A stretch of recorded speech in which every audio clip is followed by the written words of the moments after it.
We have been looking into the problem of fate, whether fate is really the sole governing factor in the events of our life.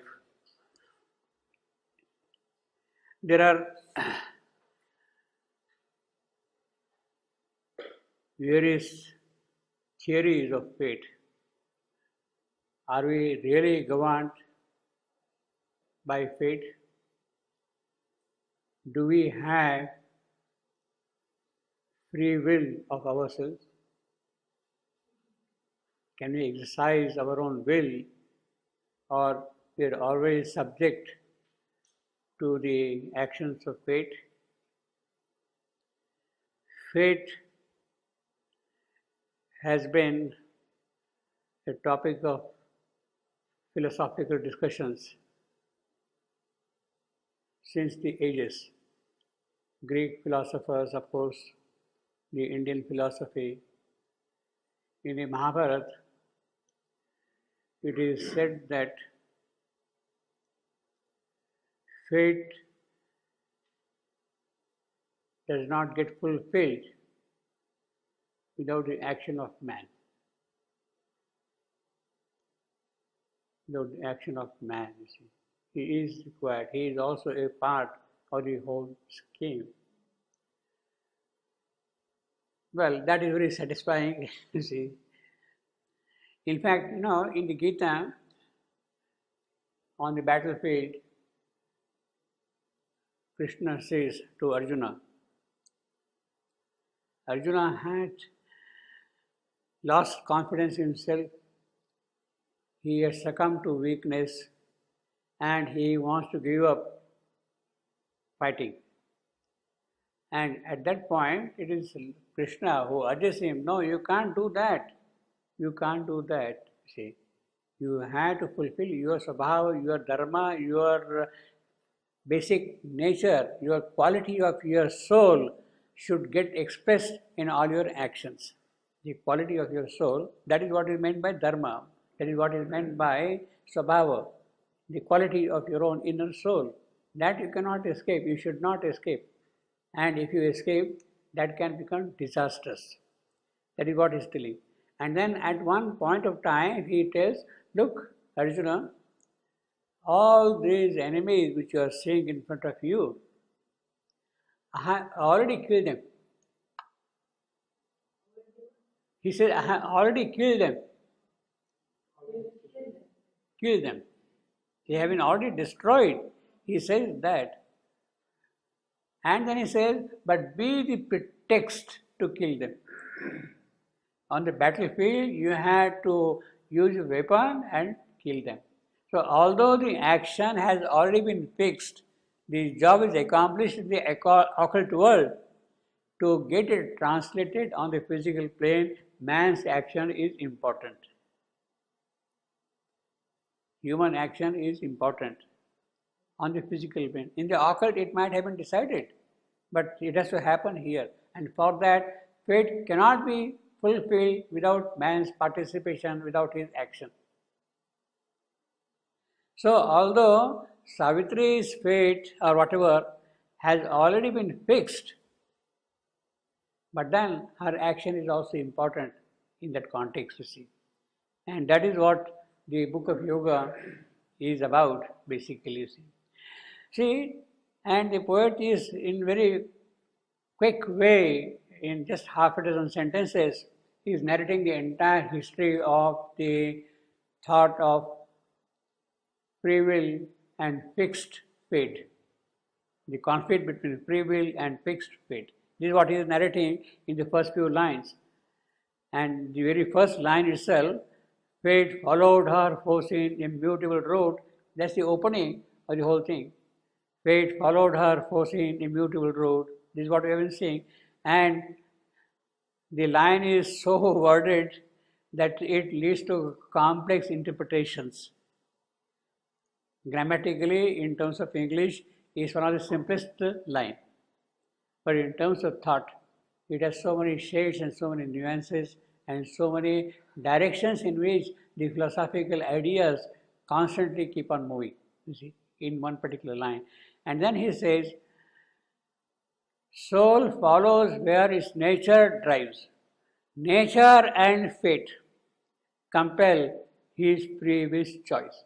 See, he has brought in one sentence all free will, fate, nature, everything. Cosmic force, the individual, and the action of nature in this world.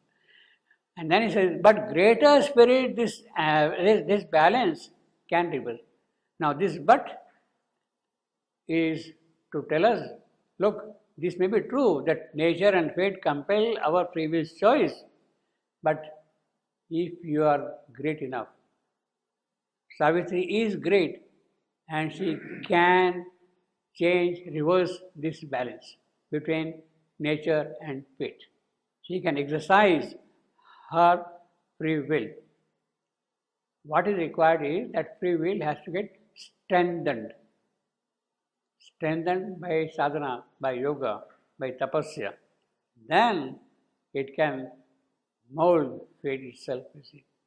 Now, see, I mean, in a larger context, suppose you are walking. I mean, you are just walking, and then it so happens that under your foot an ant got crushed. Now, was it fated that the ant was to die under your foot? That if the ant comes exactly at the time there, you also walk there and step on that thing. Was it fated that the ant would die in that manner? Very difficult to answer. Actually, here there is no question of fate. There is no question of fate really.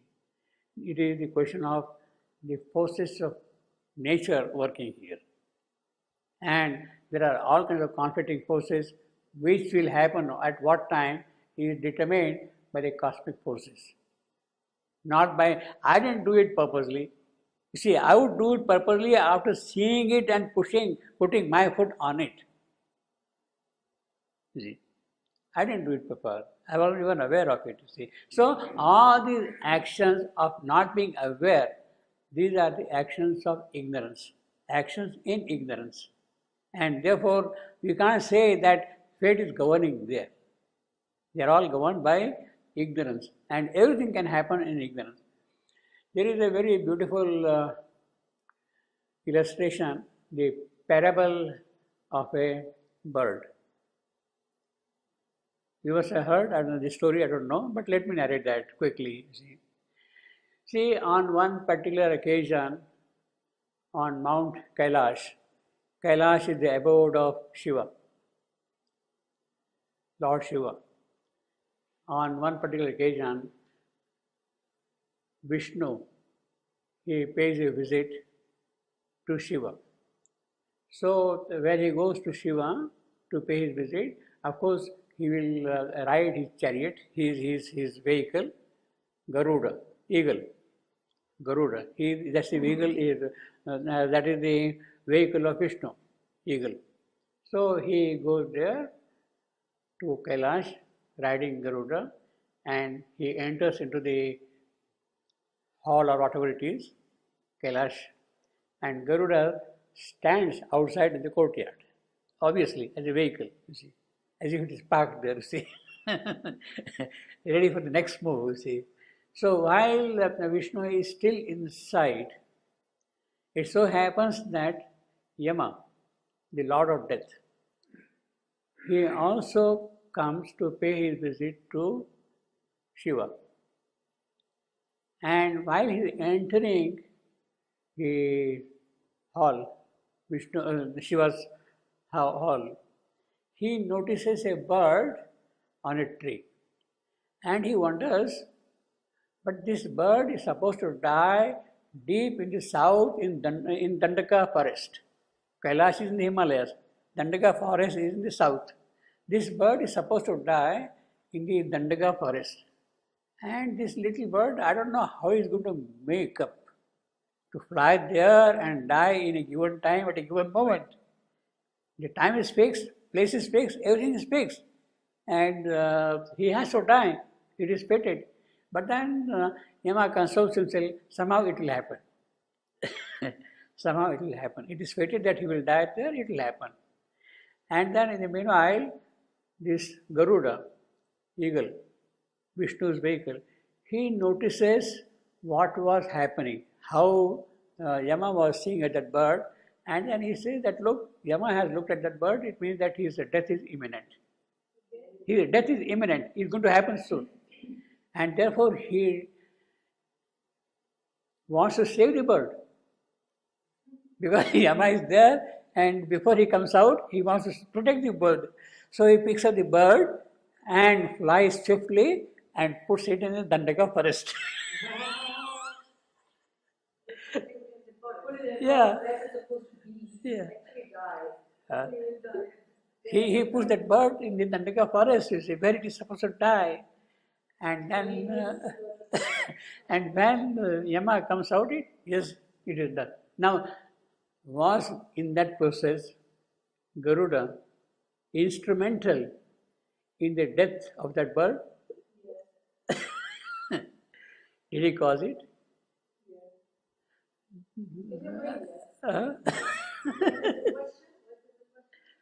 The question is, had Garuda not seen that bird, that Yama and all that, the bird would have remained there. But this fellow became very wise, very clever, he wanted to protect him, and somehow he takes it there, you see. So was he instrumental? Now this is a question which can, this is a thing which we can keep on arguing, basically. We can keep on arguing about this point. Basically, Garuda does not know at all anything. He did it with good heart to protect the bird. With good intention, you see. But those good intentions have become instrumental in the proper death of that little bird. Yeah. But in a certain sense, what Garuda did was marvelous. Was marvelous in a certain sense. He is not guilty from that point of view. See.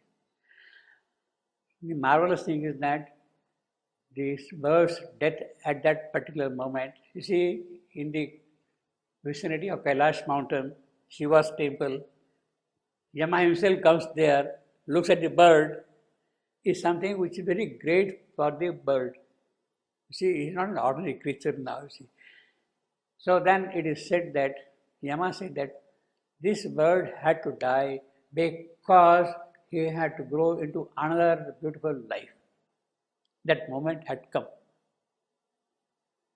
So in that sense, if you see, Garuda is absolved of his guilt. He is absolved of his guilt, you see. He is rather elevated, that he has also participated in the functioning of a greater working. There is something in him, he participated in the greater functioning, you see. Now, in the same manner, let us translate that whole story to the Savitri event. Yes, Satyavan is to die. It is decreed. Was Narad instrumental in the death of Satyavan? He comes all the way from heaven, enters the palace, and then makes a proclamation. 1 year after the marriage, this boy is going to die. He has only seen it. Huh? He has only seen it. He has seen it, but was he instrumental in that death? Not at all. Same thing like the bird, you see. That bird, you see. But the death is necessary because a greater life has to come. You have to go from one stage to the higher stage in the process of evolution, and therefore that death is essential. See, that bird's death in the Kailash mountain, when all the three gods are present, Shiva is there, Vishnu is there, Yama himself is there, in the presence of all those things, you see, it's a marvelous event for that little bird, you see. Same thing in the case of Satyavan also to some extent, you see, you can say. So, you can participate, you can promote the action of the spiritual force in this, and that is your greatness. That is your greatness. But ultimately, it is that particular person who has to exercise his free will and change the balance between nature and fate. Reverse the balance between nature and fate. That free will has to come out, has to get strengthened, has to be strong enough to meet all the eventualities, all the contingencies of the situation. And that is what the yoga for. See, in the case of Savitri, you see. Savitri's yoga is for that purpose. Therefore, the poet immediately says, but greater spirit, this balance can reverse. He is also elevating us to greater spirits. See, if that greatness of ours can come, then that balance can be reversed, you see. But in the case of Savitri, she has to rise to that. Can reverse, he says. Will not, he said, doesn't say will reverse. Because you have to prepare yourself for that, you see. And make the soul the artist. So it is the soul then who is going to shape the entire course of events. This is the mystic truth our ignorance hides. This is what you know. So when you are crushing an ant below that, we are doing it all in ignorance. Doom is a passage for our inborn foes. Our ordeal is the hidden spirit's choice. So it is the spirit which is really prompting us to even accept that doom for a greater purpose. Ananki is our own decree. So it is, she is not a goddess building a van from above. It is our own being's decree. It is we who then shape that event, you see.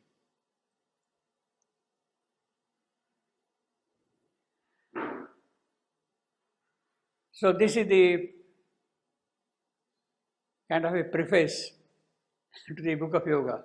First 5 sentences, you see. And then he now comes to the narrative. The narrative begins from this point onward.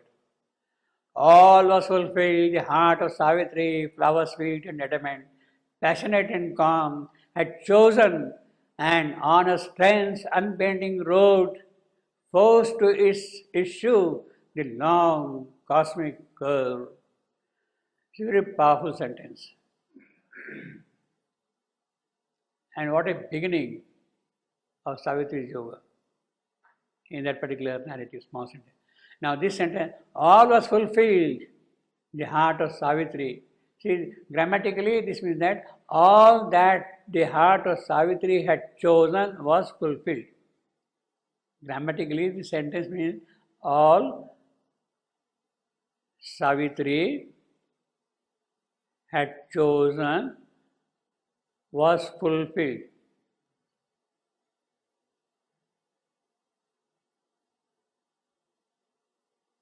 And grammatically. Now, in between, of course, then he describes all was fulfilled, the heart of Savitri. Now, he describes the heart of Savitri, what kind of heart of Savitri is, which will fulfill all. Her heart is flower sweet and adamant, is passionate and calm, simultaneously. Very delicate, very sweet, well poised, and at the same time adamant, strong, cannot be broken easily, firm-willed, simultaneously passionate, intense, emotional, at the same time composed, equipoised, calm, all the while. Both the qualities are present in her simultaneously. See, passionate and calm. Passionate, this is an event which is of an extreme intensity from the point of view of our emotional feelings. Satyavan's death. She becomes emotionally charged, it can become passionate. At the same time, she has such quality that she can remain calm in spite of that thing. Flower sweet, and adamant. Yes, death is there, but I am also stronger than death. That is the kind of a conviction she has.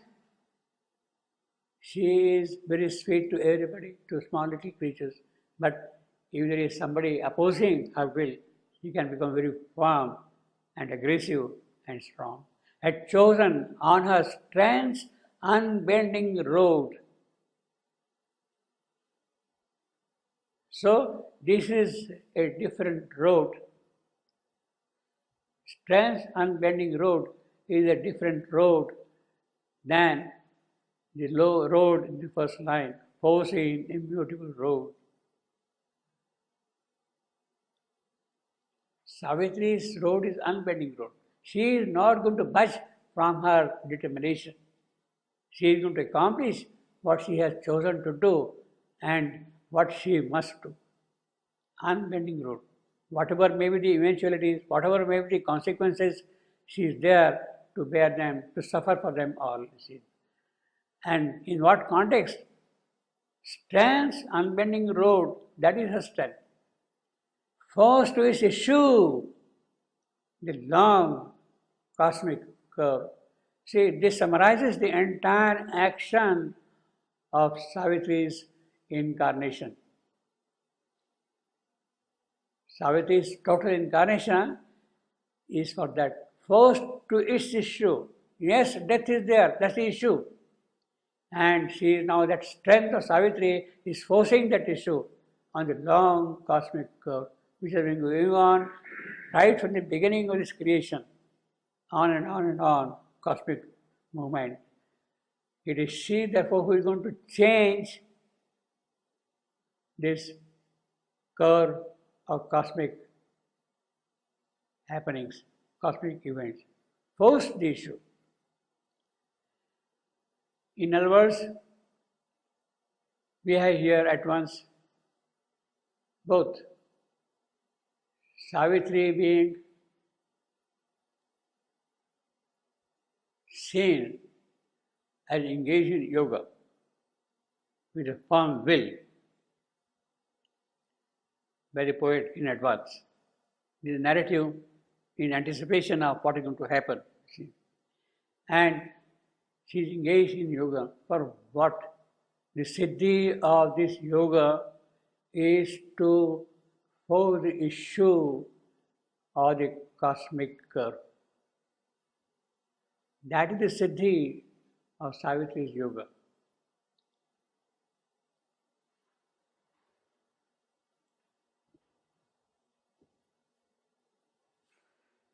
Once more she sat behind loud, hastening hoofs. So now the chariot is again ready to go to the forest, you see. After those half a dozen sentences of a kind of a preface to the book of yoga, now the narrative begins with that. Once more she sat behind loud, hastening hoofs, a speed of armored squadrons and a voice far heard of chariots bore her from her home in Madra. What is being said here is that the royal convoy is now on the way to the Shalva forest, where Savitri will be going to live with a life's partner, Satyavan, there.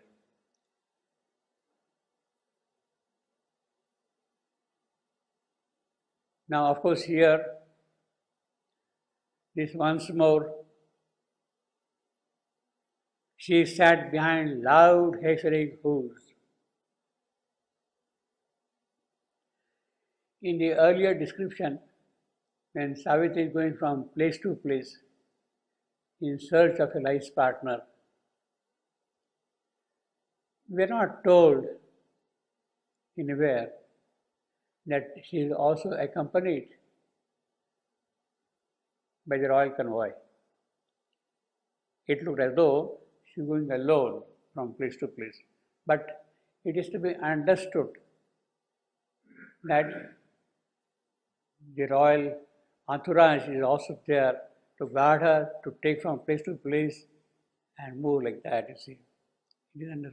Therefore, once more, she sat behind loud, hastening hoofs, a speed of armored squadrons. So the whole army is there, squadrons, and they're speeding up now to the Shalva forest, from Madra to Shalva. They are in a kind of a hurry. Far herd of chariots bore her from her home.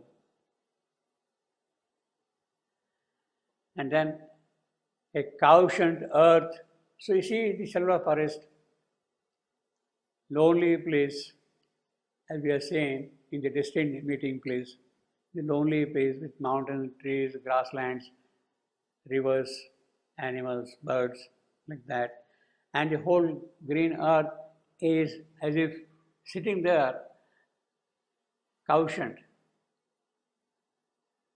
A lion sitting on its belly with all the 4 feet pointing forward, you see. That is a caution, you see. A cow.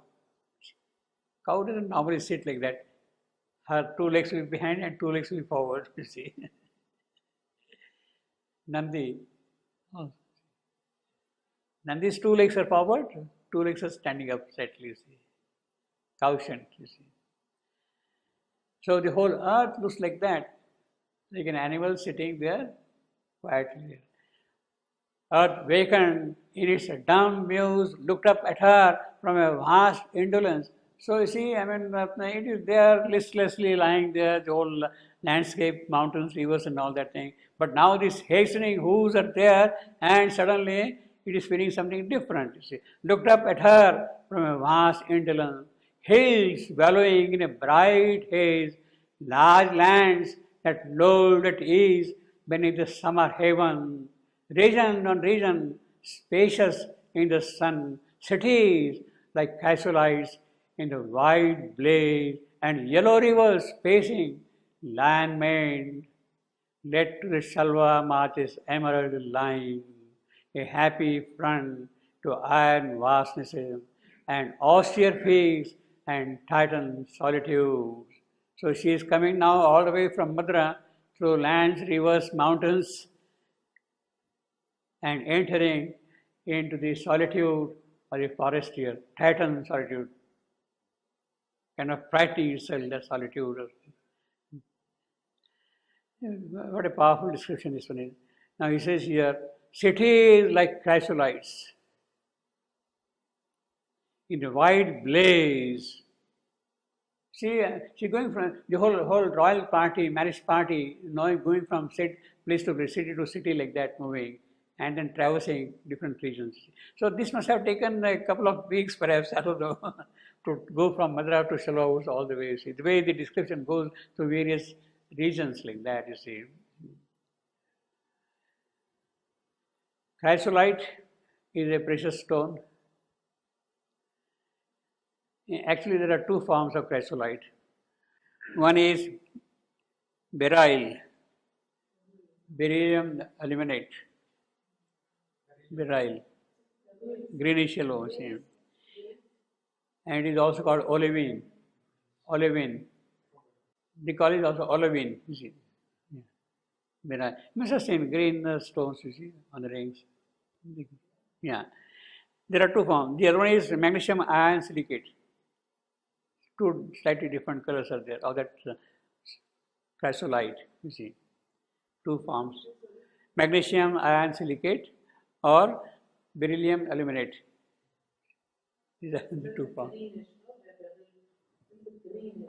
Greenish, yeah. Very beautiful, very powerful colors, you see. Now, cities like chrysolite, you see, he is now talking as if they look like those jewels, green, beautiful jewels scattered all around. Cities like chrysolite, you see, stones, you see, precious stones. Now there is a description of the city of Jerusalem, founded on a variety of precious stones.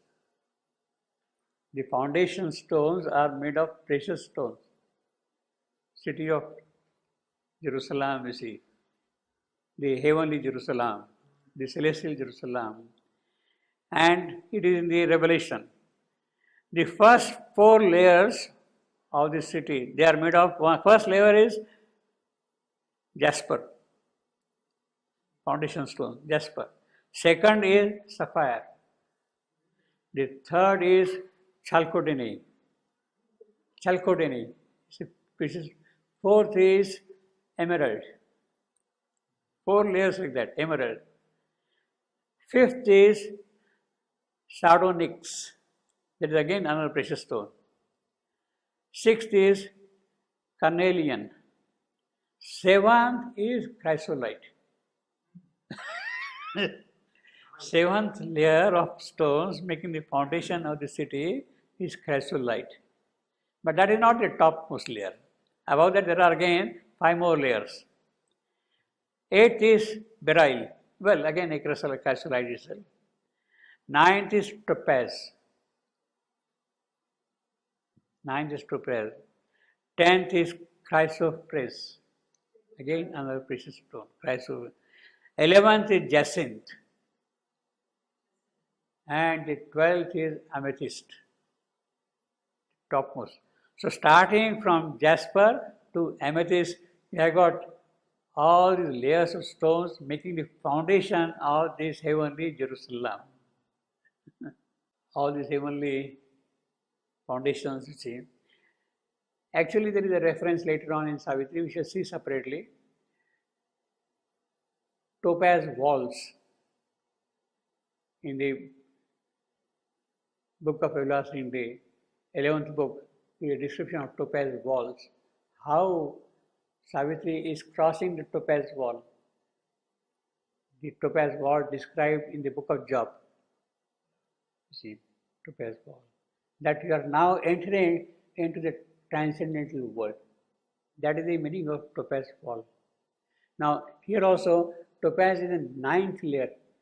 Below that, they are all basically not transcendental, lower. They are all lower. So, chrysolite comes much lower than that, you see. In that sense, the worldly, earthly, or intimate to us, in that sense, you see. So, these cities are like that. Now, you see, the descriptions are very powerful, you see.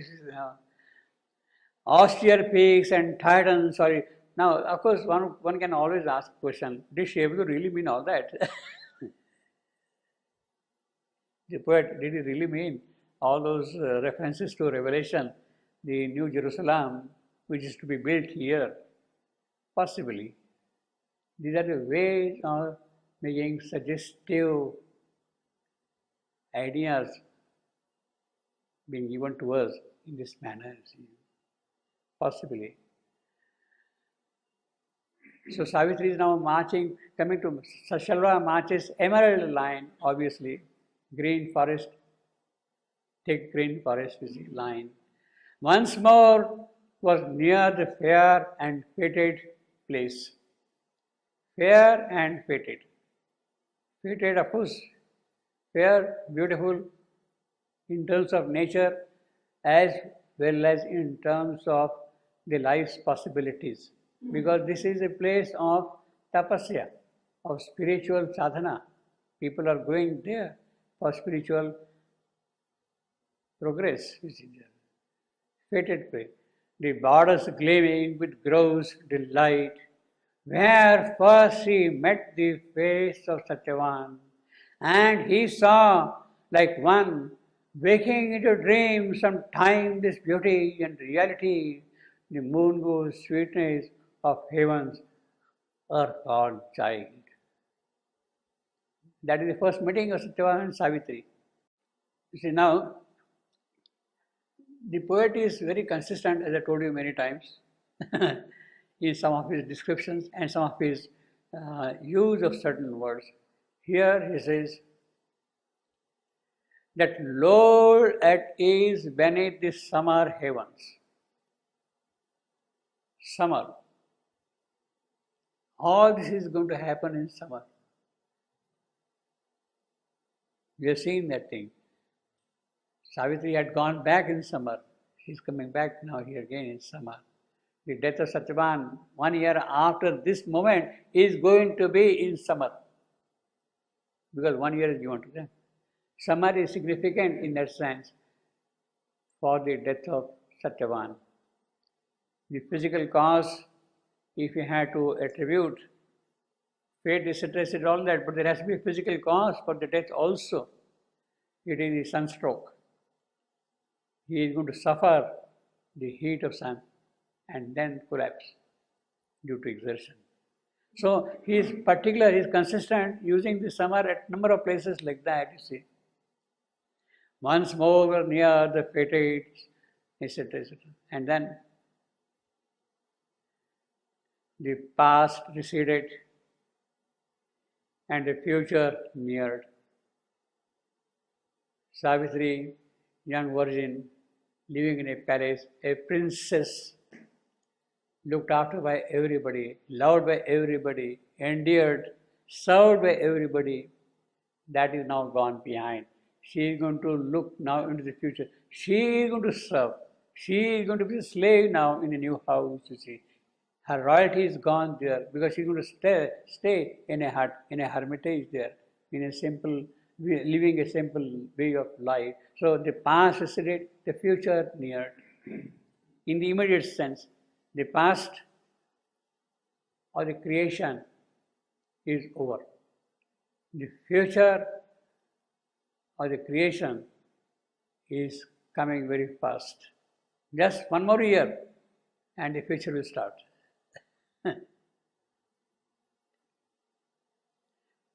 Far now behind lay Madra's spacious halls, the palace description.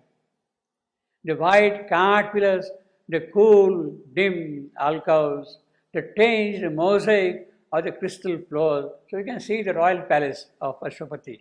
You see, crystal floor, the towered pavilion, the wind-rippled pools, and gardens humming with the murmur of bees, forgotten soon or a pale memory. So she has to forget all that thing or it will remain only as a memory. The fountains splash in the white stone-bound pool. So there were fountains also in those early days, you see. The fountains splash in a white stone-bound pool. The thoughtful noontide's brooding solemn trance. The colonnades dream grey in the quiet eve. The slow moonrise gliding in front of night. So you're describing the entire course of day. What happens in the morning, what happens in midday, what happens in the evening, what happens in the night, you see. The slow moonrise gliding in front of night, you see. What a description, you see. And then obviously for Savitri, left far behind were now the faces known, all her inmates, all her comrades, all her friends, servants, everybody, they are now left behind in the palace. The happy silken babble on laughter's lips. So her innocence is gone, her joy of childhood is now gone there. She is stepping into another life. Happy silken babble on laughter's lips, you see. And the close clinging clasp of intimate hand, her friends, and adoration's light in cherished eyes. She, the princess, who is adored by everybody in the house, in the palace, you see, servants, relatives, friends, everybody is adoring her. Offered to the one sovereign of their, she was the sovereign of their life. They had offered everything to her. But that is now left far behind. Nature's primal, and in contrast to that, what we are here, nature's primal loneliness was here. Nobody is around except a few hermitages. See? Here only was a voice of bird and beast. The ascetic's exile in the dim-souled, huge, inhuman forest, far from cheerful sound of man's blithe converse and his crowded days. So all the crowded days of man are gone. His blithe conversation, happy life, the urban life is all gone now behind. And it's only the ascetics exile. They have abandoned the world and are now coming and living here for their spiritual practices, for the sadhana, for their tapasya. in a broad eve with one red eye of cloud, through a narrow opening, a green flowered cleft, out of the stair of sky and soil, they came into a mighty home of emerald dusk. They, the royal party, the chariots, the hastening whose the whole royal party has come now to the hermitages. Out of the stair of sky means now the sky also cannot penetrate because the forests are thick there around, you see. Soil they came into a mighty home of emerald dust. So this is towards the evening that they're coming to the forest, you see, basically here. In a broad eve with one red eye of cloud, so the whole sky is red, the evening sunset color, and the cloud. As you go through that cloud, you are seeing the sunset, you see. Now, this is a description. One red eye of cloud, broad eve. You see how minutely the whole description is there. The details are so specific and clear and very well spelled out, you see, each one. Broad eve with one red eye. See. Now, this attention to details in the description of nature is something marvelous. With what care, with what details he is describing each and every point there, you see. Now, this attention to details is what Sri Aurobindo calls the characteristics of Keats's poetry. John Keats, the English romantic poet, he is very particular about this kind of details. And it is he who describes all the small details like that. And this is one very beautiful instance of the Keatsian details of observation in Savitri. The Keatsian details of observations. One broad eve with, a broad eve with one red eye. You see, that is the Keatsian description. One of the most beautiful examples of Keatsian poetry in Savitri. How it can be romantic, although it is an epic poem, but see the romantic touch which is there in this one, into a mighty home of emerald dusk. There onward, led by a faint, brooding path, which toiled through the shadow of enormous trunks. The shadow itself is toiling because there are so many trees all around. It's finding, and under arches, misers of sunshine, the arches of trees, they are not allowing the sunshine to enter in. Therefore, they have become misers. They saw low thatched roofs. They again, that royal party. They saw low thatched roofs of a hermitage huddled beneath a patch of azure hue in a sunlit clearing. It seemed the outbreak of a glad smile. Again, this is another beautiful Keatsian description. Glad smile in the forest's monstrous heart, you see. A rude refuge of thought and will of man, washed by the crowding giants of the wood. So all the trees are watching the whole scene like that, you see. So that is how the marriage party is arriving at the place, you see.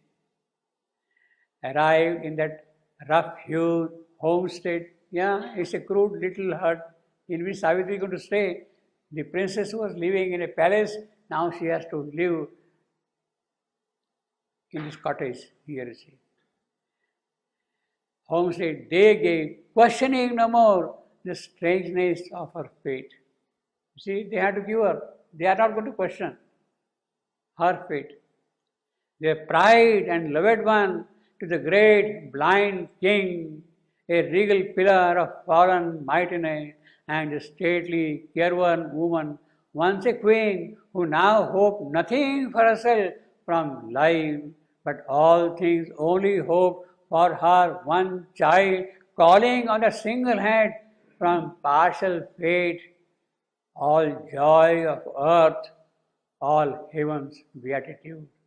Now this description, these 5 lines, they are describing Satyavan's mother, basically. And stately, careworn woman, once a queen. Satyavan's mother. She was a queen once, but now she is coming here and living in the forest. Now hope nothing for herself from life, because she has lost everything. What can she hope now in the hermitage? Except the good of her child, of her son. That is her concern all the while. But all things only hope for her one child, that is Satyavan, calling on a single head from partial fate. All joy of earth, she invites all the joy of earth for this little boy of hers, all heaven's beatitude. She wants the blessings of heaven for him. Now she says here, the poet rather says here, single head, that single head from partial fate. Partial, not in part, you mean, sense. She had become, biased. In the sense of bias, fate is biased here. Why fate has given this kind of a life to this young boy who has not committed any sin? Why is fate biased against him? That he should come live in a forest? What has he done to have such a fate? So she is calling now heaven's beautiful blessings for this little boy of hers, partial fate. Partial fate, which is bias, prejudice, so to say, has brought him here, and she is now invoking the blessings of heaven while Savitri is arriving there. See, who now hope nothing for herself from life. She doesn't want anything for herself. Whatever she wants for her son. And here, their pride and loved one. Now, this is a royal party. Now, the great blind king, a regal pillar of fallen mightiness. Fallen mightiness.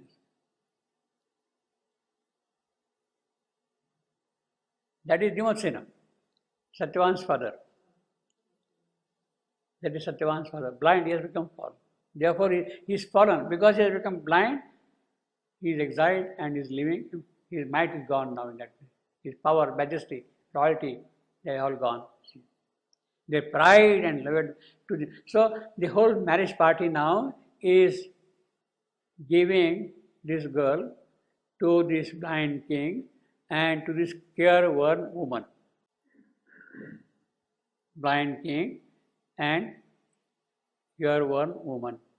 They are sort of handing her over to this parents-in-law of Satyavan.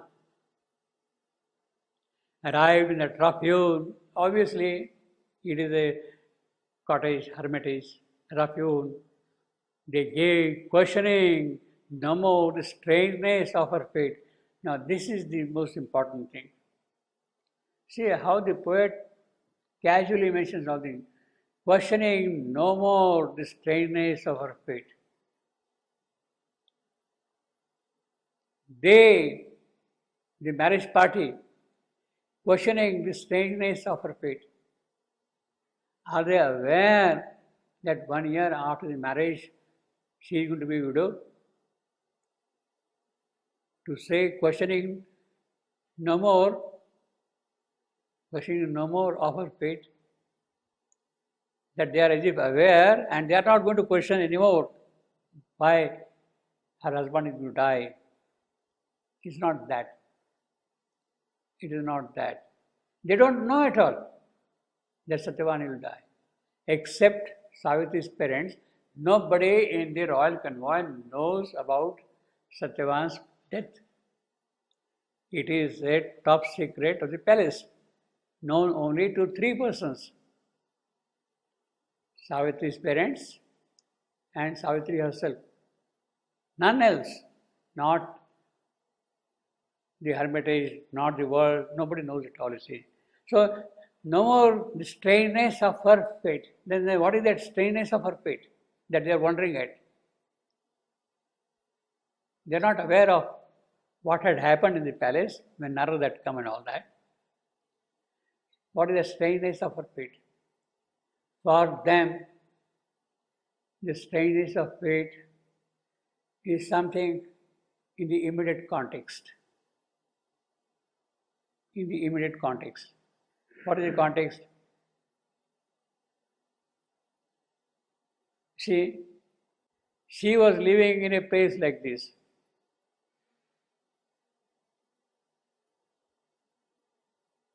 In a palace. The white card pillars, all that. She was living in that kind of a place.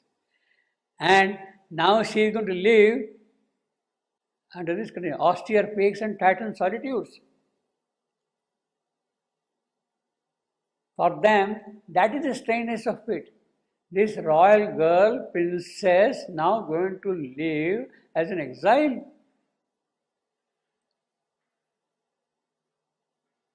For them, that is the strangeness of fate. How can that happen? How can that happen at all? So they are really wondering, but they are not questioning, as it says.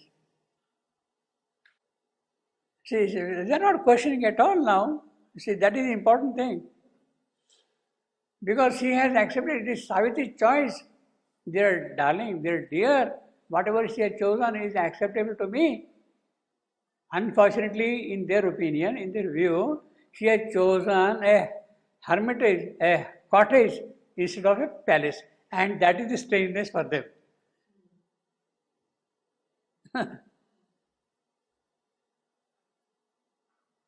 Raffiun, there was his Raffiun homestead. She had chosen that thing in the place of a palace. That is the strangeness for them. Adoring wisdom and beauty like a young gods. She saw him loved by heaven as by herself. She rejoiced in his brightness and believed in his fate and knew not of the evil drawing near.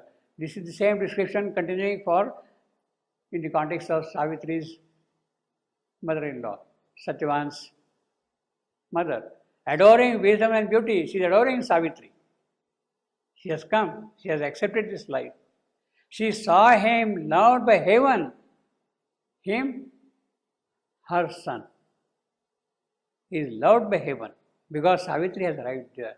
She rejoiced in his brightness and believed in his fate and knew not, but she is not aware of the evil drawing near. The arrival of Savitri, such a beautiful girl, in the house is definitely a very happy thing for her. My son, how lucky, how fortunate, how beautiful. So she is rejoicing in that. But she is not aware of the evil drawing near. Obviously. And then, lingering some days upon the forest verge, the whole marriage party stays there in the forest for some time.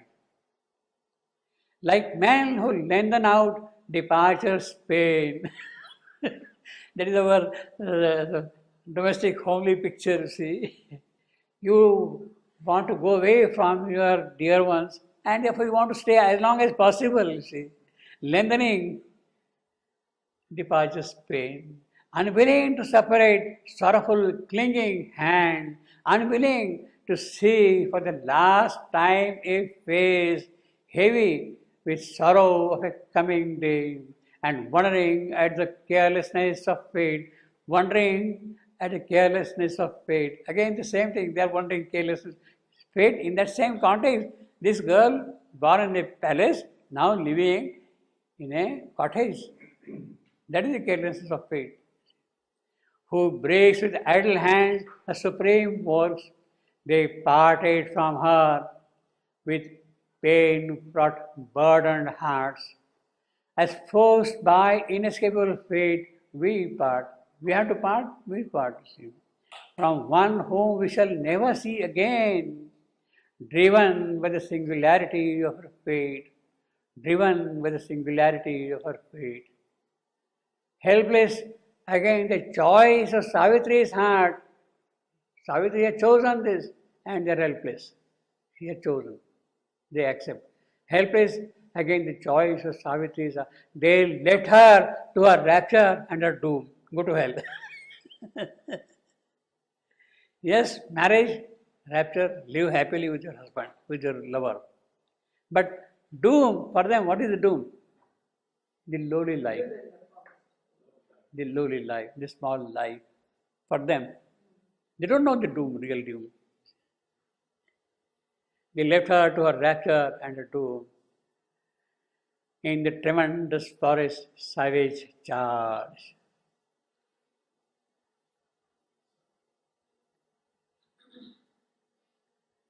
All put behind her that was once her life. Now all means everybody put behind her that was once her life. All those who are going to receive her, all who are parting, all who are going to receive, all put behind her that was once her life. All welcomed that henceforth was his and hers. She abode the Satyavan in the wild woods. Priceless she deemed her joy so close to death. Apart with love, she lived for love alone. What means apart with love? Huh? What does this mean, apart with love? Apart. Apart means the keeping away, aloof of herself, lonely, to herself only. As if self-poised above the march of days, self-poised above the march of days, her immobile spirit watched the haste of time, a statue of passion and invincible force.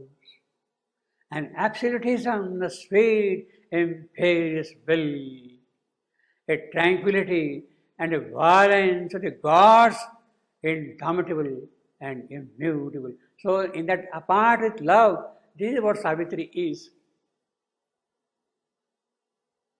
The marriage party has gone, this is what Savitri is.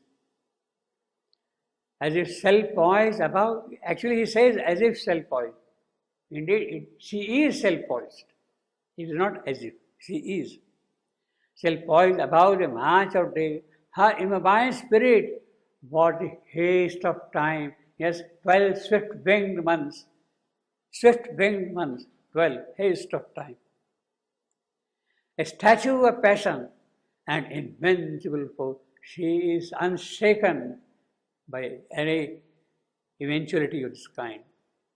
And absolutism, the sweet, imperious will, that is her dominating will. It is absolute. Nobody can challenge it at all. Nobody is going to shake it at all. A tranquility and a violence of the gods, both. So Rudra avatar is there. Rudra Swarup is there. Violence of gods. And at the same time, Shant, tranquil. She is simultaneously both. Indomitable and immutable. So this is what Savitri is when she is apart with love, alone to herself in love. Now, this question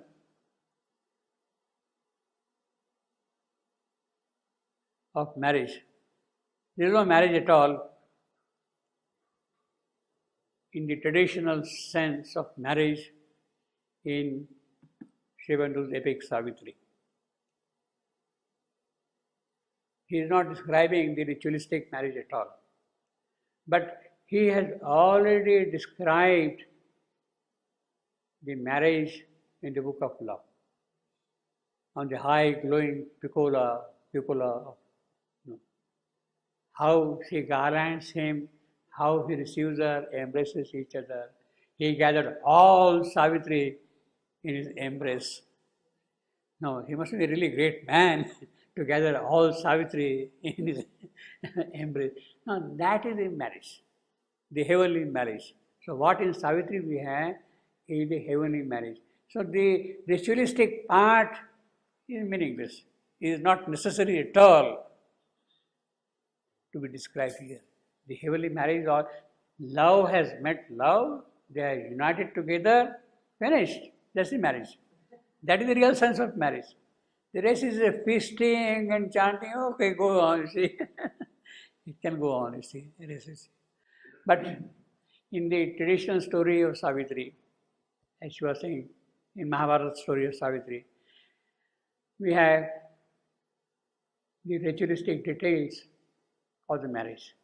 This is what I am going to read now to you from the book.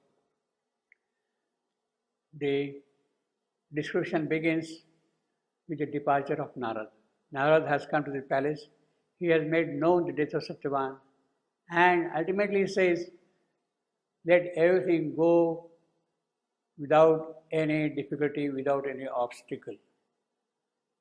He says that let all things end happily. That is what Narad is assuring while going away. Yes, death is there, but the end is happy death, you see. He describes. And the sage departs. After that, the father, Savitri's father, Ashwapati, has to arrange for the marriage. Savitri had chosen Satyavan, but they had to be marriage, etc., whatever is the traditional thing. That is what we have got here. Then the king, that is Ashwapati, then the king paid attention to the details of giving his daughter in marriage.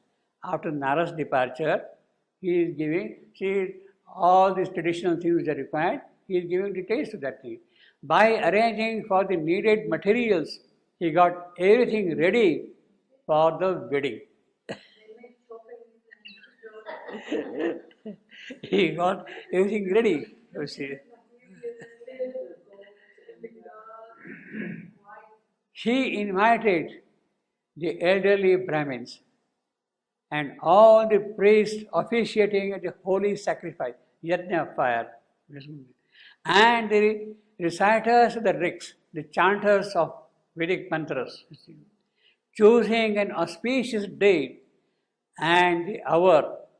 He, along with them, with this priest, with the chanters, with the marriage party, he, along with them, and of course his daughter, set out on the journey to the forest, to the Shalva forest. On reaching the deep and sacred forest, this is what we have seen just now in Shivandu. On reaching the deep and sacred forest, the king walked, accompanied by the Brahmins, to the hermitage where abode King Sage Jumasena. See, he is getting down from his chariot. His hermitage is there, and he is now walking towards the king to meet Jumasena, accompanied by the Brahmins, all these people there. The marriage party is still there, but in advance the king is going to meet, Ashwapati is going to meet Jumasena personally to make an offer of his daughters as his daughter-in-law. Accompanied by the Brahmin to the hermitage where abode King Sage. King Sage, that is Rajarshi Jumasena. There he saw, under a tall and stately charlotte tree, seated on an ascetic mat, the illustrious king, but now blind. So, as Ashwapati is coming closer to the hermitage, he sees under the charlotte tree Jumasena. That is the thick ebony teakwood tree under which he is sitting there at the midday. There he saw under a tall, stately charlotte tree, seated on an ascetic mat, because he is engaged in tapasya, the illustrious king, but now blind. The king with due honor, that is Ashwapati, with due honor, offered respects to the king Sage, to Jumasena. Ashwapati offers respect to Jumasena, and using proper and intense speech, introduces himself to him. Who I am? He is going to introduce himself. In return, Jumasena well versed in dharma as he was, received Ashwapati by giving him oblations, arghya, water, arghya, and making available a high seat, and by gifting a sacred cow. He then inquired the good cause of his visit to him. So first he receives him by giving arghya, water, on seat, and then offers him a elevated seat and gives him a cow. So that is the way in which a guest is received by host, you see. Atithi, you see, he received. Then, and he asked, yes, you are welcome, please let me know what is the purpose of your coming. Then, expressing his wish and the purpose of approaching him about Satyavan, he described in the several details that had to be attended to it in the matter. Now this is what Bhimasena is telling to Ashwapati about his son and all that thing. Then Ashwapati said, "O Bhimasena, a beautiful and virtuous daughter I have named Savitri. I am the father of a beautiful and virtuous daughter, Savitri. I am approaching you with a request to establish in Dharma. You are founded in Dharma. You go with the conduct of Dharma. Establish in Dharma. To accept her in the just and proper way as your daughter-in-law. This is my daughter, I am offering you. Please accept her as my daughter-in-law." And then Bhimasena says, "I have lost my kingdom, and here in the forest I dwell. I am living in the forest, in the hermitage. There is no kingdom, there is no palace here at all. Living a life according to the dharma or the forest hermitage life. In the practices of austerity, how can it be fair for your daughter to adopt to this hermitage life? She is a princess who has grown up in a palace. How is it proper? How can she bear the sufferings and hardships associated with this hermitage life?" He is questioning Ashwapati. And then Ashwapati says, "Happiness and sorrow are born and then die. They are passing phases. Happiness is there, sorrow is there, they are passing phases. They are not important at all. Both my daughter and know of it. I am fully aware of the conditions. Yes, you are a king. Today you are living in a hermitage. But they are passing things. Both myself and my daughter, we are aware of it. See.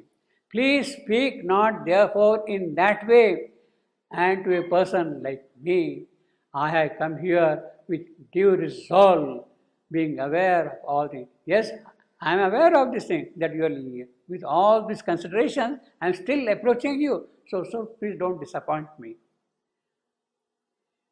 It is in the expectation and the feeling of good, agreeable friendship that I solicit you so, and in that disappoint me not. Unless you say yes, I cannot offer you. This will not happen. You have to say yes, otherwise I will be disappointed. Having approached you thus with love, send me not back by denying my request. In every respect, Ashwapati is assuring him, in every manner, in every respect, you conform to my standing, you are of my equal status. Both of us are of equal status. You are acceptable to me as I too for you. Kindly then consent to receive my daughter as a bride for Satyavan and a good daughter-in-law for you." So he is making a plea. He is trying to sell his daughter to her, to him, so to say. See, so to say, no, so to say. No. Well, no. In every respect you conform to my standing, and you are acceptable to me as I too for you.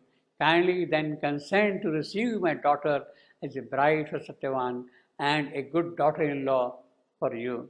And then Vimsana replied, it had been my long cherished desire to have a family tie with you.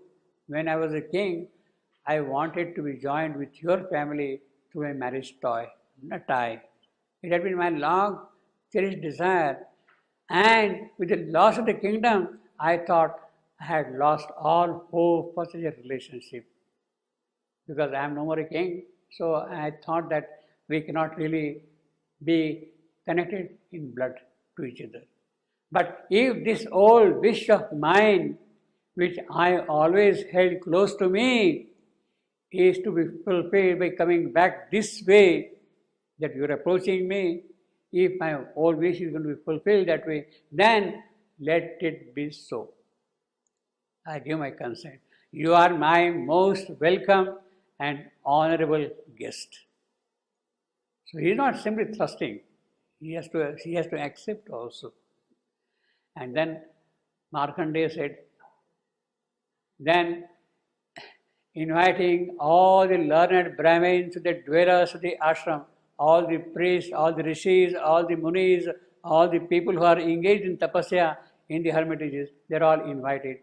Then inviting all the learned Brahmins and the dwellers of the ashram of that forest, the two kings in their assembly, and following the prescribed rites and ceremonies, performed in marriage. Yeah. The Yajna of Paris kindled. The Yajna of Paris kindled. Yeah. Ashwapati, after giving his daughter and having extended several presents, and extremely pleased as he was, returned to the palace. The ladies are not there, the mother? Well, everybody is there. Yeah. The whole Question. Usually the custom, we say the Custom, yeah. custom in Orient and Occident, we ask the hand of the lady. Yes. We don't offer the hand. Yes. Now it's like this. Is it only in Savitri or in This is in India? This is in India. But in India, Yeah. the father Yeah. offered his This is daughter. a traditional manner of arranging marriages. Oh, another offer. Offering. No, even in Orient, for example, even in Occident, Wow. it's indirect, arranged. See, basically it is a very big, very big and very beautiful summer. Ask the man kneels down on the floor and No, not offers really. the rose. Yes, offers the rose and asks her, do you want to be my wife? It's like that, and then the wife, she says yes or no. It's arranged like this. Even in the old Europe, it was arranged. But the men go to ask the hand of the woman. Yes. And the lady has to like him. If she Yes. says, No, the liking is always here. No, the fact. No, the fact that the king, you see, after they had liked each other, the marriage ceremony is being performed. Savitri was given the choice to choose her own husband. They had chosen each other. They have already chosen each other. So that is already settled. But now the traditional marriage, the tie has to be performed in a ritualistic manner. So Ashwapati then gives his daughter, and then after giving his daughter and having extended several presents, and extremely pleased as he was, returned to the palace. Satyavan was happy to have such a beautiful wife, obviously, endowed with noble and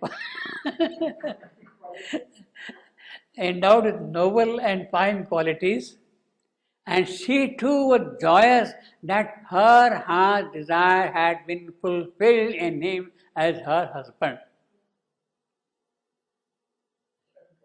After the departure of her father, she laid aside all the rich ornaments and robes and began wearing bark garments and red dyed clothes of the ascetics.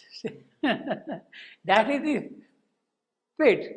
That is what people are saying. She is a royal princess, now she is going to wear ochre clothes, you see.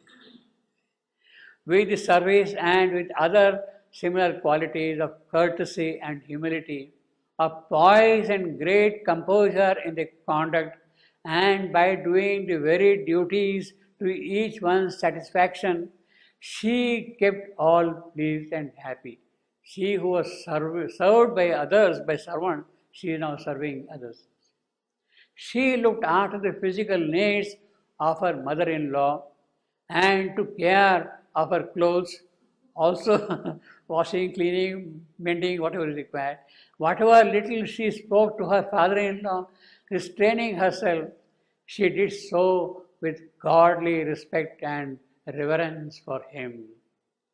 In a like manner, with sweet and loving speech, and ever proficient, always remaining calm and tranquil and in the privacy, she saw, waiting upon her husband, that he was happy.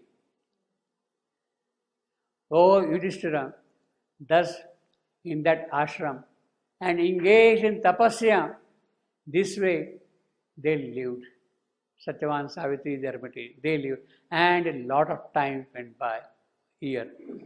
But then Savitri, with woe in her heart, she knows now, she is the only person knows, woe in her heart, was languishing ever, on getting up in the morning or while sleeping in the night, at every moment, what Narad had foretold, those words constantly remained in her mind.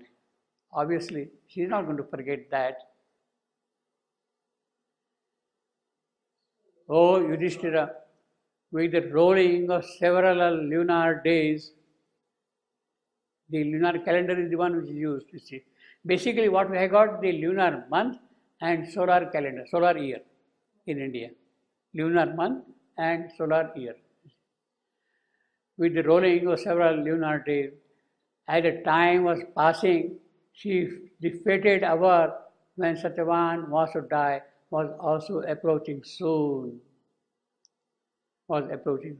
Savitri was counting down the day with each lost day, what Narad had foretold about the impending doom. Those words were fixed in her heart.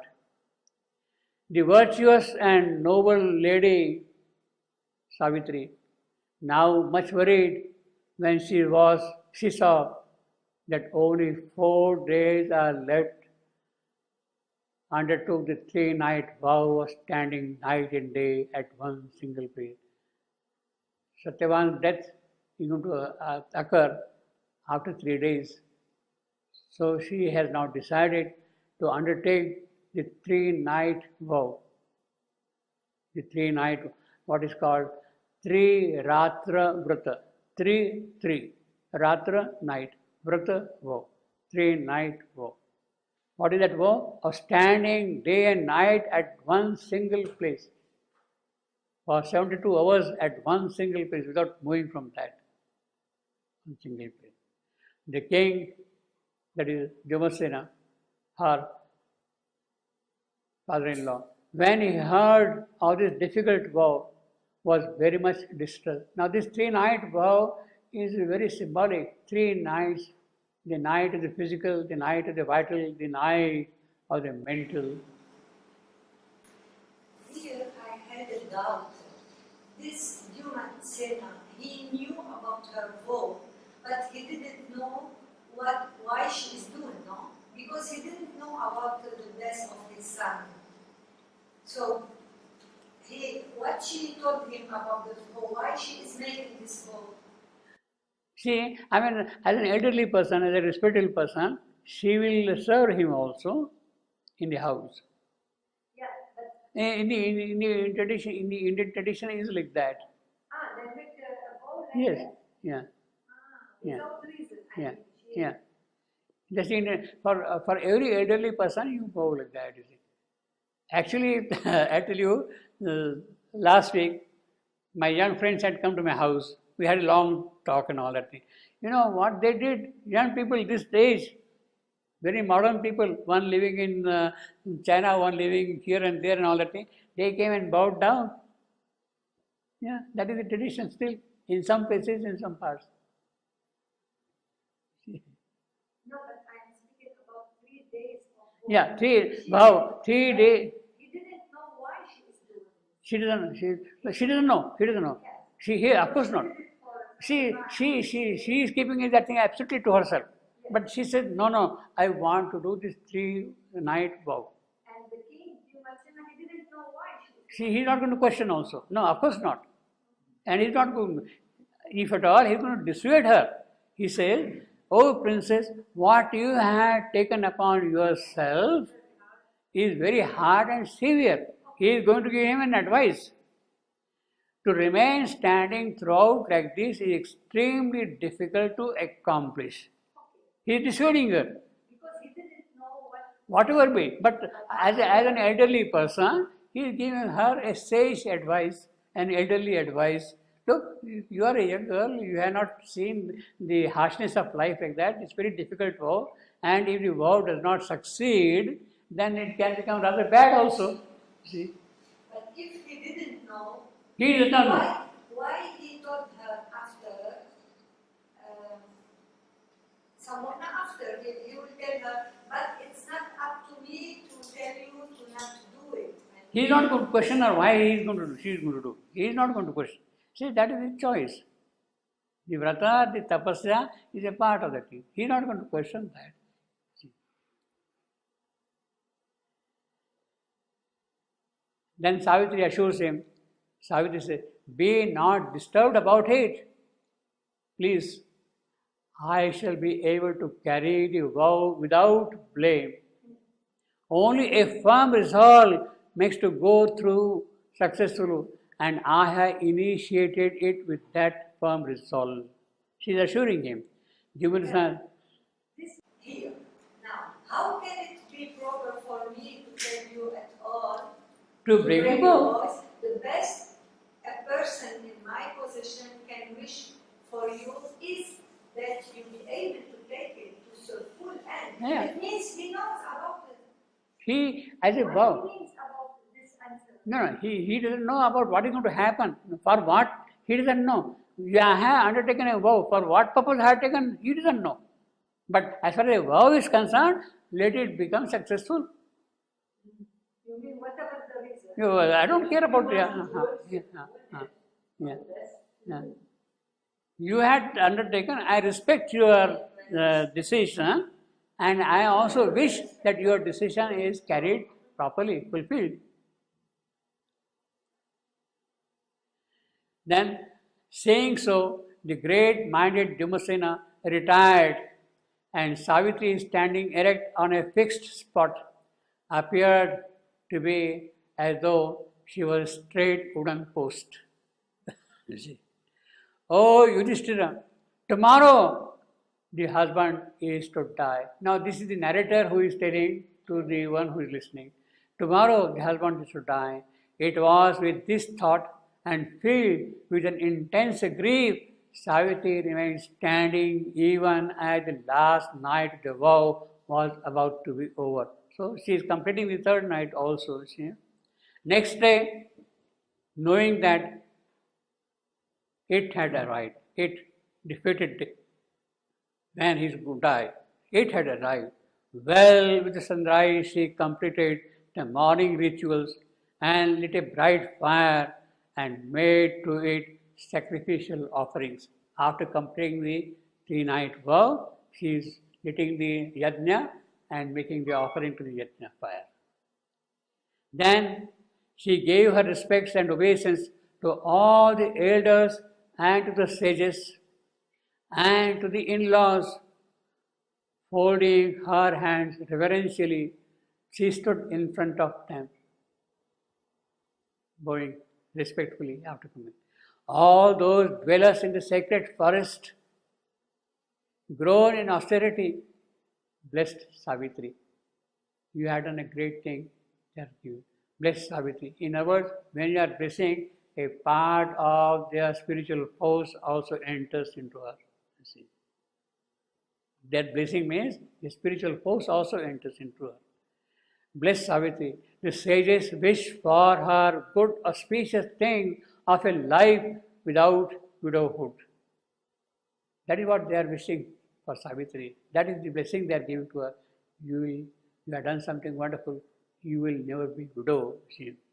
Entering into the yoga of meditation. Savitri is now, she hears all these blessings from the sages and she goes into the yoga of meditation, dhyana, contemplates. She concentrates on what they have said, entering into the yoga of meditation and saying to herself, be it just so, be it just so. What is that be it so? A good, auspicious things without widowhood of life. Be it so. That is what she is fixing. Their words of tapasya, she is fixing in her soul. In her soul. Be it so. She, in her heart of heart, repeated the words of benediction. Knowing that particular time and that moment, as foretold by Narad, to be arriving, the princess was filled with great grief in the thought. So that is the beginning of Savitri's yoga and completion. That is what we are going to do in the book of yoga, you see. Now this 3-night vow is described in a different manner in Shivandu Savitri, you see. But basically, all the elements of yoga are present in the original story of Savitri. He is not describing how she has performed all these things, how she has acquired the capacity to do the 3-night vow. He has not described. He simply says she is doing 3-night vow. In other words, she has already gone through the whole process of doing such a kind of vow. Otherwise you can't. She was living in a palace. She never did that kind of a thing. In 1 year she must have acquired that kind of a yogic capability to do this sort of a vow, you see. And she has done that. That is yoga. In other words, in the original story of Vyasa, Savitri, Mahabharata, although it is not explicitly spelled out the entire detail of yoga, the elements of yoga are indicated by these suggestive incidences. And here what happens? Savitri entering into the yoga of meditation. She is entering into the yoga of meditation. What the original story says is, she is dhyana yoga parayana. Dhyana yoga, yoga of meditation. Parayana, adept, master. Savitri is the master in the yoga of meditation.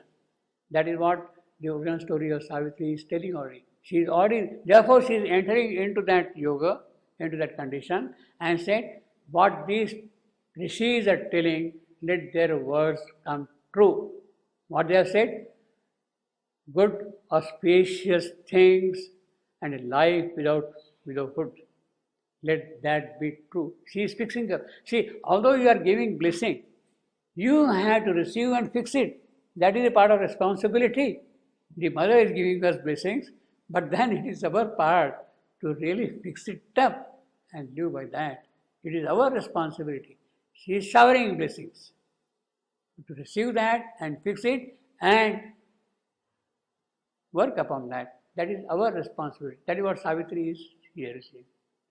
Simply giving blessing, God has given blessing. No, you have to also see that it is held and carried forward. So here we have the marriage ceremony. We have 1 year of yoga and she is now ready to meet death. This is Savitri. This is what is now described in the book of yoga. In fact, that is what we'll see now in more detail as we proceed. But this is the kind of a preface, historical as well as relevant for our story, you see.